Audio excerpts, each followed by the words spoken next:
আজকে আমি তোমাদের যে পোয়েমটা পড়াবো সেটা হচ্ছে দ্য পোয়েট্রি অফ আর্থ, জন কিটসের লেখা।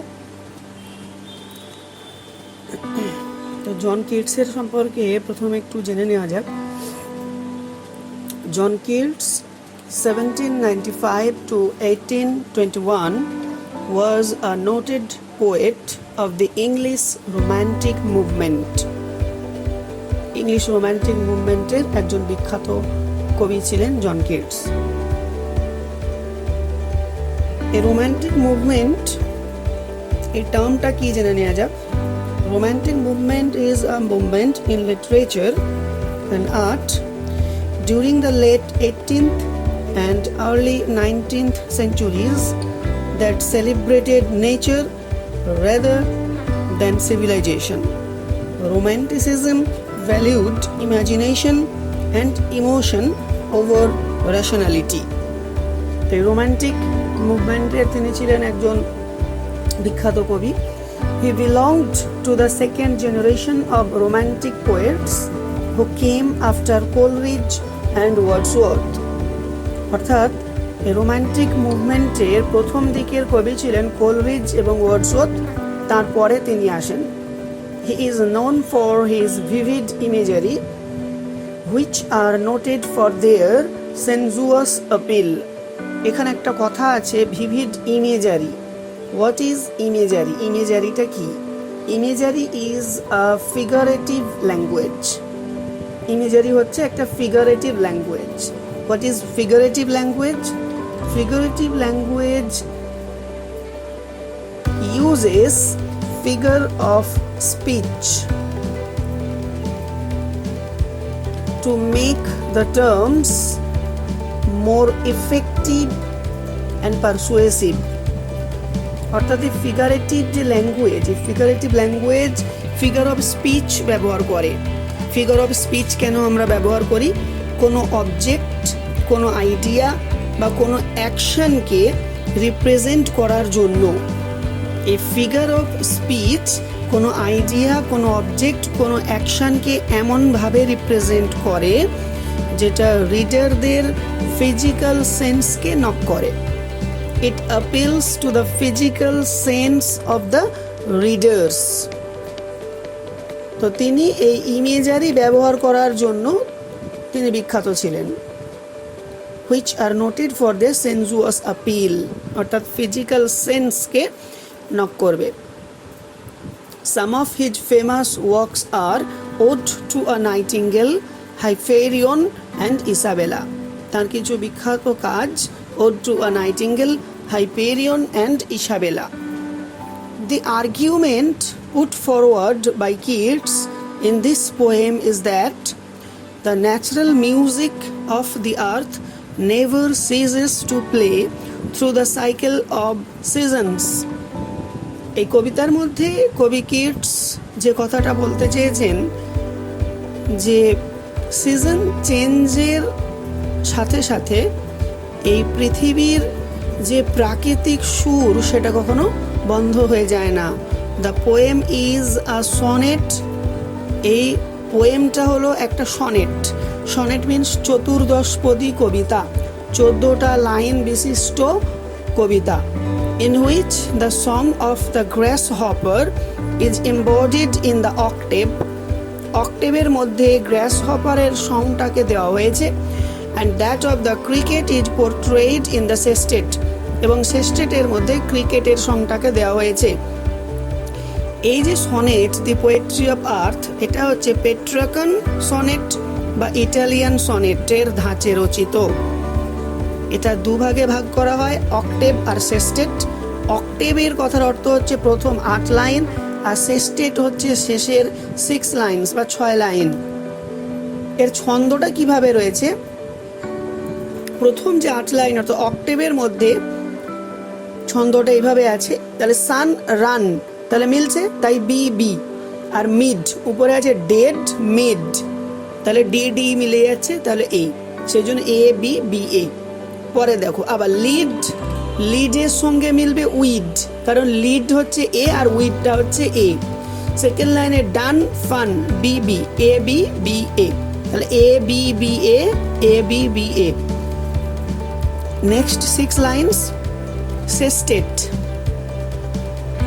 এর টার্মটা হচ্ছে CDE CDE, never c, frost d, shrills e, ever c, তাহলে নেভারের সঙ্গে এভারের মিল সি সি মিলল, লস্ট ডি, তাহলে ফ্রস্টের সঙ্গে লস্ট ডি মিলল, আর সিলসের সঙ্গে হিলস এটা ই মিলল, তাহলে সিডিই সিডিই।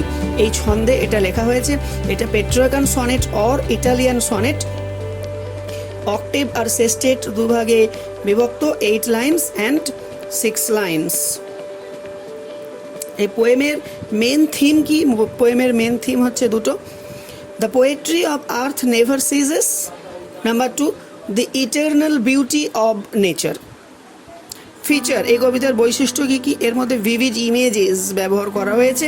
অ্যান্ড থিমস যেটা ইম্পর্টেন্ট সেটা হচ্ছে heat in summer, warmth even in winter, গ্রীষ্মের গরম এবং শীতকালের উষ্ণতা।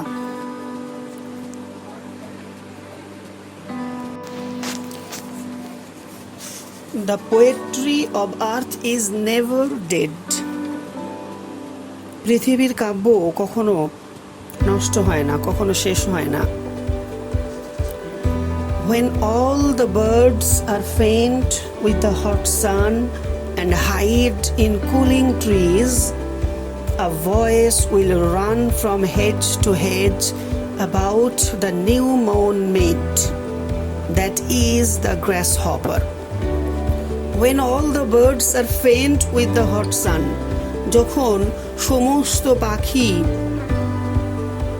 প্রচণ্ড রোদে ক্লান্ত হয়ে যায়, and hide in cooling trees, এবং শীতল গাছে লুকিয়ে পড়ে, শীতল গাছে আশ্রয় নেয়, a voice will run from hedge to hedge about the new mown meat, একটা কণ্ঠস্বর, একটা আওয়াজ শুনতে পাওয়া যায় ঝোপ থেকে, সদ্য কাটা, সদ্য ঘাস কাটা মাঠের পাশ থেকে। That is the গ্রাসহপার। সেটা কার আওয়াজ? সেটা ঘাস ফড়িংয়ের আওয়াজ। He takes the lead in summer luxury, এই গ্রীষ্মকালের আরামে তারই প্রধান ভূমিকা। He has never done with his delights, তার আনন্দ কখনো শেষ হয় না। For when tired out with fun, যখন সে ক্লান্ত হয়ে পড়ে আনন্দ করতে করতে, মজা করতে করতে, he rests at ease beneath some pleasant weed, কিছু মনোরম ঝোপঝাড়, মনোরম আগাছার মধ্যে সে খুব সহজে বিশ্রাম নিয়ে নেয়। The poetry of earth is seizing never, এই পৃথিবীর কাব্য কখনো শেষ হবে না, কখনো নষ্ট হবে না, কখনো স্তব্ধ হবে না। On a loan winter evening, একটা নির্জন শীতকালীন সন্ধ্যায়, when the frost has wrought a silence, যখন তুষার একটা নিস্তব্ধতা তৈরি করে, from the stove there thrills the cricket song, কোনো চুল্লির কাছ থেকে ঝিঝি পোকার গানটা শোনা যায়। in warmth increasing ever, ধীরে ধীরে বাড়তে থাকা উষ্ণতার মধ্যে, and seems to one in drowsiness half lost, মনে হয় the grasshoppers among some grassy hills, গ্রাসহপার কোনো ঘাসে ঢাকা পাহাড়ের মধ্যে ক্লান্ত হয়ে, অর্ধ আচ্ছন্ন হয়ে ঘুমের ঘোরে রয়েছে। সাবস্ট্যান্সটা এমনভাবে বলা যেতে পারে যে পৃথিবীর কাব্য, পোয়েট্রি কখনো নষ্ট হয় না। গ্রীষ্মের প্রখর দুপুরে যখন পাখিরা ক্লান্ত হয়ে গাছে আশ্রয় নেয় আর তাদের গান থামিয়ে দেয়, ঠিক তখনই একটা গ্রাসহপার যেন দায়িত্ব নিয়ে নেয়। তৃণভূমির কাছাকাছি কোনো ঝোপে সে লাফিয়ে লাফিয়ে বেড়ায় এবং গুঞ্জন শব্দ করে এই পৃথিবীর যে সুরের ধারা সেটাকে চালিয়ে রাখে। এই গ্রাস হপার গ্রীষ্মকালে আরাম উপভোগ করে কোনো গাছের নিচে আশ্রয় গ্রহণ করে। এইটা অক্টেভের মধ্যে বলা হয়েছে, শেষটেটের মধ্যে যেটা দেওয়া হয়েছে যে শীতকাল যখন থাকে তখন সন্ধ্যাবেলায় সব চারিদিক স্তব্ধ থাকে, নির্জনতা বিরাজ করে, সেখানে সবাই গৃহবন্দী হয়ে থাকতে চায়। কিন্তু তখনও পৃথিবীর কাব্য, পৃথিবীর পোয়েট্রি চলতে থাকে। একটা ঝিঁঝি পোকা গান গেয়ে বেড়ায়। বরফ অর্থাৎ তুষার, শীতকালীন যে তুষার, সেই ঝিঁঝি পোকাটিকে, ক্রিকেটটিকে ঘরের ভিতরে নিয়ে আসে। সে কি করে, একটা উনুনের বা একটা চুল্লির গরম উষ্ণতাটাকে খুঁজতে থাকে, আর সেই গরমের কাছে থেকে সে তার গান ধীরে ধীরে চালিয়ে যায়। আর তার শরীর যত গরম হয় তত তার গান আরও জোরালো হয়। এইভাবে গ্রাস হপার আর ক্রিকেট এই পৃথিবীর পোয়েট্রিকে কখনো শেষ হতে দেয় না। এই পোয়েমটিকে নিয়ে একটি মজার ঘটনা রয়েছে। পোয়েট জন কিটসের একটা গ্রেট ফ্রেন্ড ছিল, তার নাম হচ্ছে লি হান্ট। লি হান্ট আর জন কিটস এই দুজনের মধ্যে একটা কম্পিটিশন হয়েছিল, পোয়েম লেখার একটা কম্পিটিশন হয়েছিল। একটা স্পেসিফিক টপিক নেওয়া হয়েছিল, যার মধ্যে সেই টপিকটার উপরে পোয়েম লিখতে হবে। John Keats believed that the music of nature never ends. John Keats বিশ্বাস করতেন যে প্রকৃতির সুর, পৃথিবীর সুর কখনো নষ্ট হয় না, কখনো বিনষ্ট হয় না। আর কবি সেই বিশ্বাসকেই এই কবিতার মধ্যে তুলে ধরেছেন। Keats is a devotee of nature. তিনি প্রকৃতির ভীষণ রকম ভক্ত ছিলেন। তিনি এই পৃথিবীর পোয়েট্রিকে মাইনিউটলি ডেসক্রাইব করেছেন এখানে। গ্রাস হপার্স সং, ক্রিকেটস সং, এগুলো খুব ডিটেলে তিনি এখানে দিয়েছেন।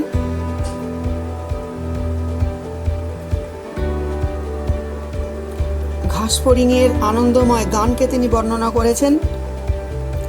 শীতের মধ্যেও ঝিঁঝি পোকার গানকে শুনিয়েছেন, একটা আশার আলো তিনি দেখিয়েছেন। দুটো বিপরীতধর্মী বিষয়, একটা সামার আর একটা উইন্টারের সময়, এটাকে তিনি সমান্তরালভাবে দেখিয়েছেন এই কবিতার মধ্যে। এইভাবে এই কবিতাটা লেখা হয়েছিল লি হান্ট তার বন্ধুর সঙ্গে কম্পিটিশন করে।